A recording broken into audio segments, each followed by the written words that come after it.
ću da iskoristim priliku da se zahvalim i čestitam svim svojim šmekerima Novu godinu.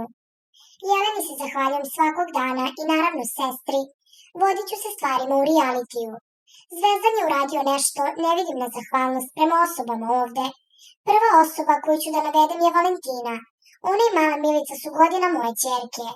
Zahvalan sam bivšoj ženi što je provela vremena sa njom, što ju je izvela na pravi put, za razliku od Valentine koja to nije, rekao je Ivan.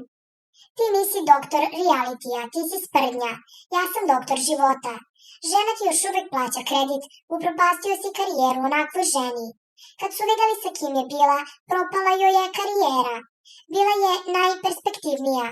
Onda ti je malo bilo to. Šta tebi smeta što sam ja ustao, Moki? U 50 godina si počeo da se zaljubljuješ kao, ovde si kao ne znam, kao Jeleni je mater, je meni mater. Dečko, sitan si i nebitan, jako si mali, šetaj paščad, zaboravio si šta si rodio, skočio je Miljan.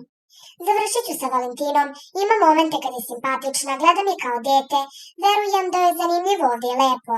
Ali opšte moje viđenje je da si nezahvalna poslednja u nizu, ovo što si uradila Zorici.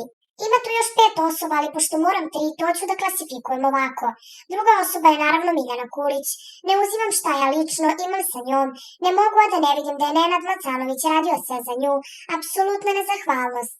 Mogu da promenim i nezahvalnost prema Mariji ovde u kući, nastavio je Marinković. Ti si nezahvalan i prema Goci i prema meni, pominjao si gde si je ubacila se Miljana. Ona nije učesnik realitija, lične frustracije mogu da prihvatim. Treća osoba je ova koja ne zna gde je pošla i gde je došla, Miljan Vračević. Apsolutno je nezahvalno njegovo ponašanje prema ovoj kući od samog starta, govorio je Ivan. Prijavljuješ za kaznu, koliko budem imao kazni, toliko mi dođeš, rekao je Miljan.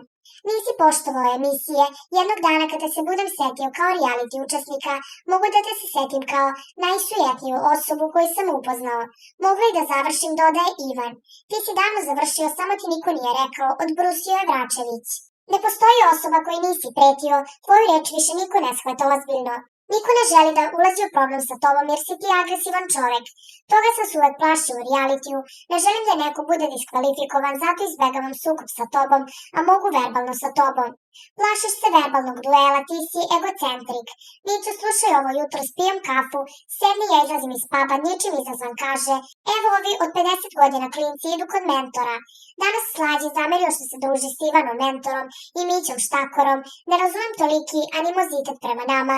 Sa planine si sišao, ne možeš da podneseš verbalno jače igrače, pričao je Marinković.